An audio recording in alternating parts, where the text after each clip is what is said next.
স্বাগতম বন্ধুসকল আজি আমি বয়লাৰ মাংসৰ সৈতে কঁঠালৰ মুজি এটা সুস্বাদু ৰেচিপি লৈ আপোনালোকৰ মাজলৈ আহিছো আহক আমি ৰেচিপিটো বনাবলৈ আৰম্ভ কৰো এই কঁঠালৰ ৰেচিপিটো বনাবৰ বাবে আমি প্ৰথমতে কঁঠাল সৰুকৈ কাটি লৈছো এনে ধৰণে তাৰ পিছত ইয়াক হাফ বইল কৰি লৈছো এনে ধৰণে সৰুকৈ কাটি লৈ তাৰ পিছত এটা আলু ডাঙৰ সাইজৰ সৰুকৈ কাটি লৈছো তাৰ পিছত বয়লাৰ মাংস এপুৱা লৈছো এক বইল কৰি লৈ প্ৰথমতে হাতে মিহিকৈ এৰুৱাই লৈছো আৰু এইখিনি মিহিকৈ যিমান পাৰো কাটি লৈছো তাৰ পিছত দুটা বিলাহী দেখিছে আপোনালোকে ইয়াক প্ৰথমতে জুইত পুৰি লৈছো আৰু এটো কাশ্মীৰী মিৰ্চ ইয়াক পানীত তিয়াই পানি কোমল কৰি লৈছো এই দুটা আমি বস্তু মিক্সিত দি পানি মিহিকৈ ইয়াক পুৰা গুড়ি কৰি লম তাৰ পিছত ফ্লেভাৰৰ কাৰণে কাজু আৰু কিশমিশ আমি তিয়াই লৈছো এটো অপচনেল হয় আপোনালোকে দিবও পাৰে নিদিবও পাৰে আৰু দুখিলা তেজপাত লৈছো তাৰ পিছত আমি দুটা পিয়াজ লৈছো এটা পিয়াজ মিহিকৈ কাটি লৈছো আৰু এটা মিক্সাৰ গ্ৰাইণ্ডাৰত এনেকৈ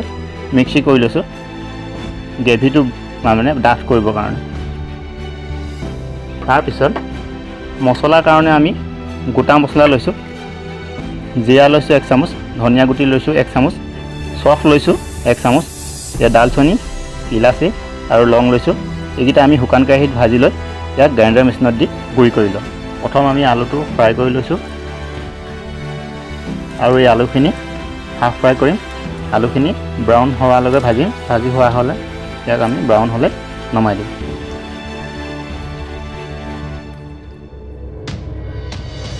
আলু ভজা হৈ গৈছে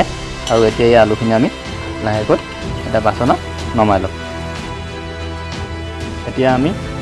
বইল কৰি লোৱা কঁঠালখিনি ফ্ৰাই কৰি লম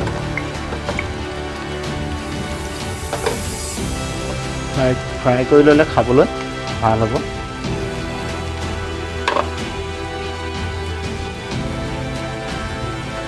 ঠিক তেনেধৰণে এইখিনি আলুখিনি যেনেধৰণে ভাজিছিলোঁ তেনেধৰণে অলপ ৰঙচুৱা কৰি ইয়াক আমি ভাজি লম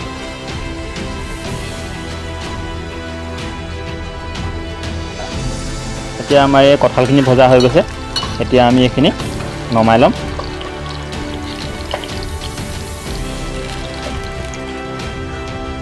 এতিয়া আমি প্ৰথমে তেজপাতখন প্ৰথম ভাজি লম তাৰপিছত মিহিকৈ কাটি লোৱা এই পিঁয়াজখিনি প্ৰথমতে ভাজি লম এইখিনি অলপ ৰঙচুৱা পৰালৈকে ভালকৈ ভাজিব লাগিব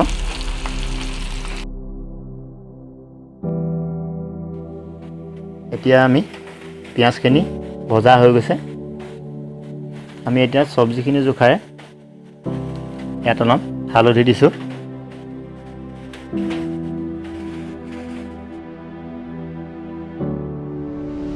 এতিয়া আমি এয়া বইল কৰি লোৱা মাংসখিনি ইয়াত অলপ অলপকৈ দিম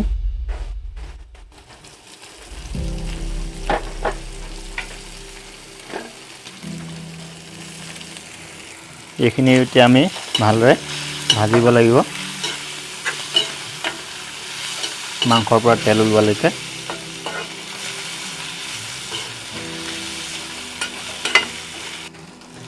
ইয়াত অলপ নিমখ এড কৰিছোঁ বেছি দিয়া নাই কাৰণ আমি মাংস বইল কৰোঁতে অলপ নিমখ দিছোঁ কঁঠাল বইল কৰোঁতে অলপ নিমখ দিছোঁ সেয়ে কমকৈ দিছোঁ দৰকাৰ হ'লে পিছত অলপ আমি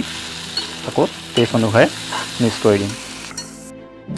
এই তেজপাতকেইটাৰ যিটো চেণ্ট আৰু এইটো ফ্লেভাৰ ইয়াৰ ওলাই গৈছে সেইকাৰণে এইকেইটা আমি ইয়াৰ পৰা এতিয়া উলিয়াই দিম এতিয়া আমি পিচি লোৱা এই পিঁয়াজখিনিও ইয়াতে দি দিম এইখিনি অলপ ৰঙা কৰি ইয়াৰ লগতে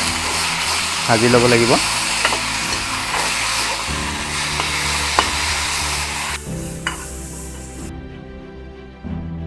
এতিয়া আমি এই ভাজি লোৱা আলুখিনিও ইয়াতে দিব লাগিব আৰু যিখিনি কঁঠাল ভাজি লৈছিলোঁ সেইখিনি ইয়াতে দি দিম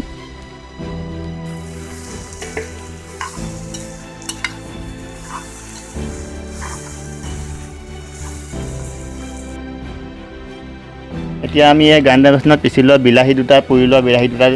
আৰু জলকীয়াকেইটা পিচি লৈছিলোঁ সেয়া ইয়াত আমি দি দিছোঁ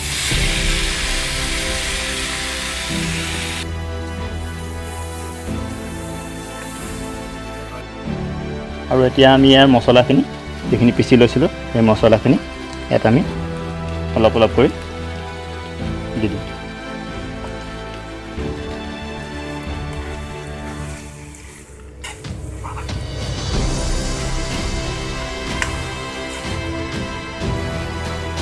এতিয়া আমি গৰম পানী ইয়াত অলপ অলপকৈ এড কৰি দিওঁ।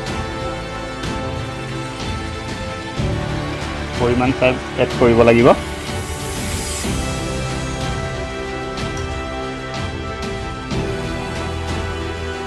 গেছৰ ফ্লেমটো হাই কৰি লৈ আমি আগে তিয়াই লোৱা কাজু আৰু খিচমিচকেইটা ইয়াত আমি দি দিছোঁ।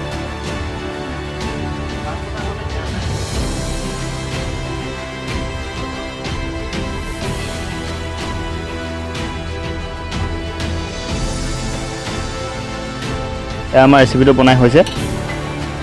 এয়া হৈ গ'ল ধুনীয়াকৈ, পানীও শুকালে। এইখিনি আমি তেতিয়া ধুনীয়াকৈ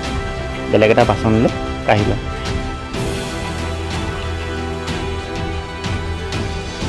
এনেধৰণে আপোনালোকেও ৰেচিপিটো বনাই মেলি খাব আৰু ভাল পালে লাইক শ্বেয়াৰ কমেণ্ট কৰিব। ধন্যবাদ।